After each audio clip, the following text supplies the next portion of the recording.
ಸಂಬಂಧಗಳು ಶ್ರೀಗಂಧದಂತಿರಬೇಕು. ಹಲವಾರು ತುಂಡುಗಳಾದರೂ ಸುಗಂಧ ಮಾತ್ರ ತುಂಡಾಗದು. ಎಲ್ಲ ಗೊತ್ತಿದ್ದು ಗೊತ್ತಿಲ್ಲದಂತೆ ಇದ್ದು ಬಿಡು. ಅರ್ಥ ಮಾಡಿಕೊಂಡವರು ಜೊತೆಯಲ್ಲಿರುತ್ತಾರೆ, ಅನುಮಾನಪಟ್ಟವರು ದೂರ ಸರಿದು ಹೋಗುತ್ತಾರೆ. ಈ ಜಗತ್ತಿನಲ್ಲಿ ವಾಸ್ತವಕ್ಕೆ ಹೊಂದಿಕೊಂಡವರಿಗಿಂತ ಒತ್ತಾಯಕ್ಕೆ ಹೊಂದಿಕೊಂಡವರೇ ಹೆಚ್ಚು. ಚೆನ್ನಾಗಿ ಜೀರ್ಣವಾದ ಅನ್ನ, ಸುಶಿಕ್ಷಿತನಾದ ಮಗ, ಉತ್ತಮ ಶಿಸ್ತಿನ ಪತ್ನಿ, ವಿಧೇಯತೆಯಿಂದ ಸೇವೆ ಮಾಡಿಕೊಂಡ ರಾಜ, ಚೆನ್ನಾಗಿ ಯೋಚಿಸಿ ಆಡಿದ ಮಾತು, ವಿಚಾರ ಮಾಡಿ ಮಾಡಿದ ಕೆಲಸ, ಇವು ಎಷ್ಟು ಕಾಲ ಕಳೆದರೂ ಕೆಡುವುದಿಲ್ಲ. ನಾವು ಹೇಗೆ ಮಾತನಾಡಬೇಕು ಎಂದರೆ ಇನ್ನೊಬ್ಬರು ಉತ್ಸಾಹದಿಂದ ಕೇಳಬೇಕು. ಇನ್ನೊಬ್ಬರ ಮಾತನ್ನು ಹೇಗೆ ಕೇಳಬೇಕು ಎಂದರೆ ಅವರಿಗೆ ಮಾತನಾಡುವ ಉತ್ಸಾಹ ಹೆಚ್ಚಾಗಬೇಕು. ನಾವು ಸುಂದರವಾಗಿದ್ದರೆ ಅದು ನಮ್ಮ ತಂದೆ ತಾಯಿಯ ಉಡುಗೊರೆ.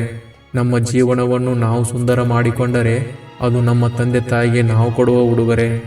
ಕಡಿಮೆ ತಿಂದಷ್ಟು ದೇಹಕ್ಕೆ ಒಳ್ಳೆಯದು, ದೇಶಕ್ಕೂ ಒಳ್ಳೆಯದು.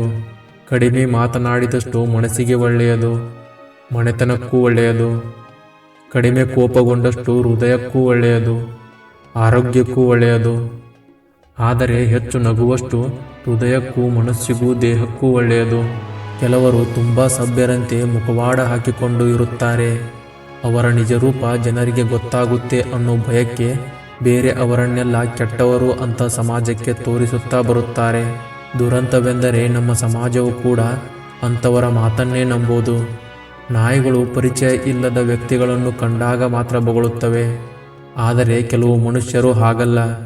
ನಮ್ಮ ಜೊತೆ ಇದ್ದು ನಮ್ಮ ಬಗ್ಗೆ ಎಲ್ಲ ತಿಳಿದಿದ್ದು ನಮ್ಮ ಬೆನ್ನ ಹಿಂದೆ ಕೆಟ್ಟದಾಗಿ ಬೊಗಳಿಕೊಂಡು ಓಡಾಡುತ್ತಿರುತ್ತಾರೆ. ಈ ಲೋಕದಲ್ಲಿ ಕೆಟ್ಟ ಕೆಲಸ ಮಾಡಿ ಹಾಳಾದವರಿಗಿಂತ ಇನ್ನೊಬ್ಬರು ಹೇಳಿದ ಮಾತು ಕೇಳಿ ಹಾಳಾದವರ ಸಂಖ್ಯೆಯೇ ಹೆಚ್ಚು. ಹುಲ್ಲು ತಿನ್ನುವ ಸಾಧು ಪ್ರಾಣಿ ಜಿಂಕೆ ವರ್ಷಕ್ಕೆ 1 ಮರಿ ಜನ್ಮ ನೀಡುತ್ತದೆ. ಅವುಗಳನ್ನು ತಿಂದು ಬದುಕುವ ಸಿಂಹ, ಹುಲಿ, ಚಿರತೆಗಳು 4-5 ಮರಿಗಳಿಗೆ ಜನ್ಮ ನೀಡುತ್ತವೆ. ಆದರೂ ಭಗವಂತನ ಕೃಪೆಯಿಂದ ಕಾಡಿನಲ್ಲಿ ಸಾವಿರಾರು ಜಿಂಕೆಗಳು ಬದುಕುತ್ತವೆ. ಬೆರಳೆಣಿಕೆಯಷ್ಟು ಸಿಂಹ, ಹುಲಿಗಳು ಉಳಿದಿರುತ್ತವೆ. ಧರ್ಮದಿಂದ ಬದುಕುವವರ ಸಂತಾನವನ್ನು ಧರ್ಮವೇ ರಕ್ಷಿಸುತ್ತದೆ. ನಮ್ಮ ಕಷ್ಟದ ಕಾಲದ ವಿಶೇಷ ಜಾಣತನವೆಂದರೆ ನಮ್ಮವರೆನಿಸಿಕೊಂಡ ಸಂಬಂಧಿಗಳಿಂದ ಸ್ವಲ್ಪ ಅಂತರವನ್ನು ಕಾಯ್ದುಕೊಳ್ಳುವುದು. ಪುಣ್ಯ ಇರುವ ಕಾಲಕ್ಕೆ ಎಲ್ಲವೂ ನಡೆಯುವುದು. ಪುಣ್ಯ ತೀರಿದ ಬಳಿಕ ಬೆಣ್ಣೆ ತಿಂದರೂ ಹಲ್ಲು ಮುರಿಯುವುದು. ಸಂಸ್ಕಾರವೆಂಬುದು ನಮ್ಮಿಂದ ಕಣ್ಮರೆಯಾಗುತ್ತಿರುವುದು.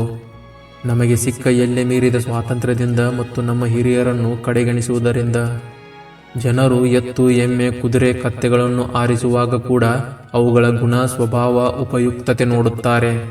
ಆದರೆ ದೇಶದ ಆಡಳಿತ ನಡೆಸುವ ಜನಪ್ರತಿಗಳನ್ನು ಆಯ್ಕೆ ಮಾಡುವಾಗ ಮಾತ್ರ ಯಾವ ಚರಿತ್ರೆ, ಗುಣ, ಲಕ್ಷಣ ನೋಡದೆ ಕೇವಲ ಜಾತಿ, ಹಣ, ಹೆಂಡಗಳ ಆಸೆಗೆ ಬಲಿಬಿದ್ದು ಅನರ್ಹರನ್ನು ಆರಿಸುತ್ತಾರೆ.